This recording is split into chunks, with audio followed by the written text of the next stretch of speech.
In the films I make and the books I write, I've been attempting to explain how and why people on the left, who claim to hold the moral high ground, are continually guilty of the most appalling behaviour imaginable. They attest to be open minded, tolerant, compassionate, and kind, yet they are frequently censorious, bullying, intolerant, violent, and guilty of particularly nasty hate. They have spent centuries attempting to ruin the lives of people they disagree with, destroy art they don't like, attack and silence any political opponents, and bully and abuse the wider population. It's little surprise that, in the right circumstances, this tendency morphs into wide-scale genocidal murder with alarming frequency. Today, I'd like to focus on a fairly recent, relatively minor example to illustrate the mindset under discussion.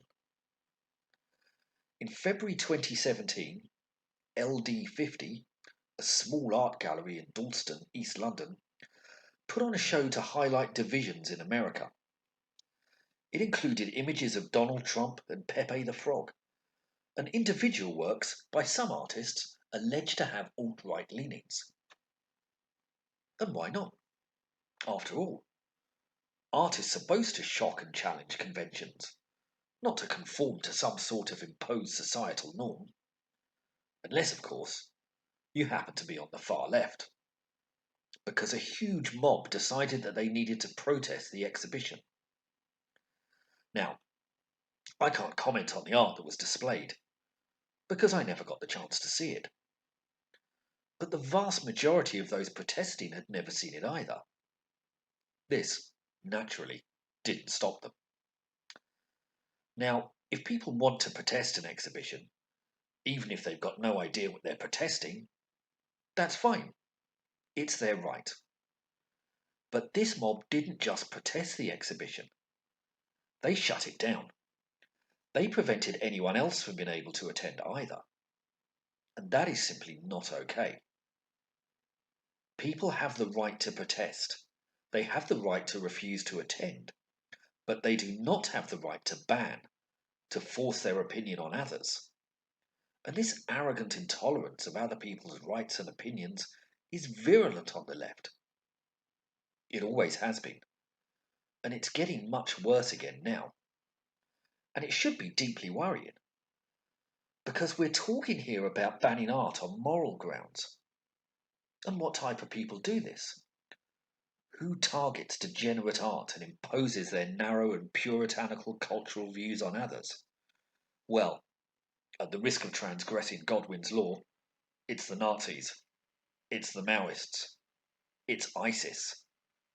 And just like the modern left, they were absolutely assured of their moral superiority too. But the scenes in Dalston quickly got worse, because while this angry mob strutted around bullying the wider public, one brave lone figure stood up to make a counter-protest. He stood silently and with dignity, while holding a sign that read, "The right to openly discuss ideas must be defended." Now, you'd hope that point would be beyond dispute in any civilized society. But not to the far left. A large mob, furious at this suggestion, rounded on this lone man and threatened him. Abuse was screamed in his face, and when he politely asked, "May I respond?" an angry woman snapped at him, "No, I'm not interested. I don't care what you believe." This is the modern left in a nutshell.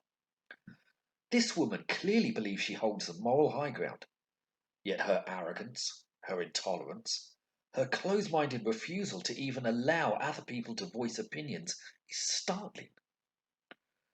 This is the whole mindset encapsulated in just a few seconds. The mob informed the counter-protester, "You're not welcome here. Go back to where you came from." Exactly the sort of sentiments that they claim to despise. They even began to physically abuse the man, pushing and dragging him down the road as their anger reached a hysterical peak. The whole scene took place in front of a number of police officers. and we can only imagine how violent it would have become without such a visible deterrent. Indeed, he was chillingly warned by some of the crowd that the police would not be around to protect him forever. Now, I have heard from a few sources that the lone protester was Jewish. I can't confirm that, and it shouldn't matter, because the scenes were repellent enough anyway. But let's suppose he is. That means that in 21st century London, a mob of over 200 people closed down an art gallery featuring work they had never seen and crowded around a lone Jewish man calmly asking for open discussion, physically threatened him while screaming Nazi scum, and yet still regarded themselves as holding the moral high ground. This is not just peculiar, difficult to justify behaviour. This is incomprehensible derangement. And it is dangerous, because it threatens not just freedom of speech, thought and expression, but the very physical safety of anyone who still cherishes those liberties. Here are some of the scenes we've just discussed. Nazi scum off our streets! Nazi scum off our streets! Nazi scum off our streets! Nazi scum off our streets! They're just obviously giving a platform to racist speakers and artists, and it's just not on. So simple as that, really. Yeah. And art shit. So. No platform for white supremacists. No platform. Shame on you. Disgusting human being. Shame on you. Two black kids It's talking, easy you'll to be say saying they're that terrorists. It does. You believe in a platform for hate. An oppression. Oppression. A platform for hate. May I respond? No, I'm not interested. I believe in open I don't care what you believe. I believe no Nazis. I'm extremely tolerant. I believe it's my duty to stand here and to stand up for free discussion of ideas. Stand up for fascism. I'm standing up for free discussion of ideas. How many millions of lives has that cost? It's absolutely essential in our society that the right to free discussion of ideas. Our society is going crazy with ideology. Scum! Look at you, you're not even from here. I believe You're not from here. I don't care. that's not a fucking. I believe it's my duty to stand up. Let's take free speech. Off our streets! Nazi scum! Off our streets! Nazi scum! Off our streets! Talking to somebody is not the same as promoting their ideas. It's possible to listen to someone while still disagreeing with them. In our society. Nazi apologists. Nazi apologists. Nazi apologists. Nazi. Go away!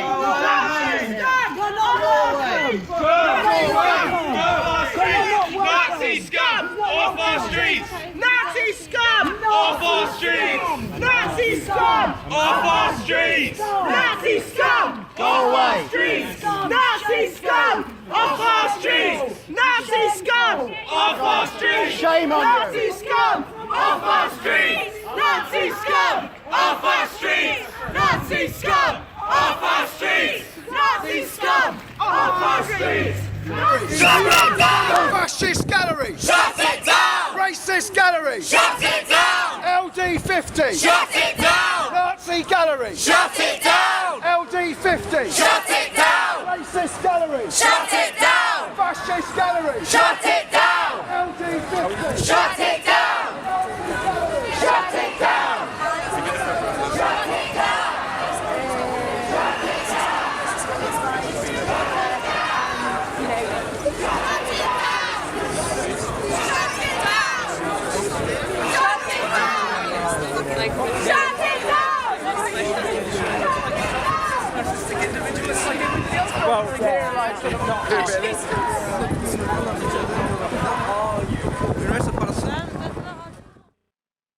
After that protest, the owners of the gallery responded with a public statement on the behaviour of that mob. We feel that the exceptionally aggressive, militant and hyperbolic reaction this has provoked vindicate our suspicion that at some point, as a society, we have drifted into a cultural echo chamber. A position on the left has become the only permissible orientation for cultural practitioners, and apparently any who dare eschew this constraint are now publicly vilified, delegitimated, and intimidated with menaces. The attacks against us have come from a position of ignorance, fueled by emotions that have precluded the possibility of rational interpretation. Well, quite. This is what moral certainty does. It stops the advocate from questioning or examining their own thoughts, behaviour, and actions to such an extent that their own intolerance and violence is recast as heroism, even when in the form of a mob threatening a lone man asking for calm and the right to free speech. This is why revolutionary France, Stalinist Russia, Maoist China, and Khmer Cambodia unfolded as they did.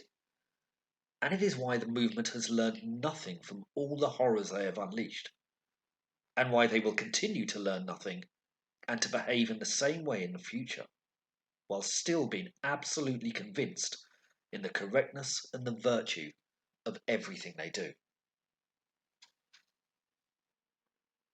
If you've enjoyed this film, please like and subscribe. And if you're interested in these topics, I've written 2 books which go into them in extensive detail. They're called The Tyranny of the Left, and they're available on the links below. Please feel free to pick them up and let me know what you think. Thank you.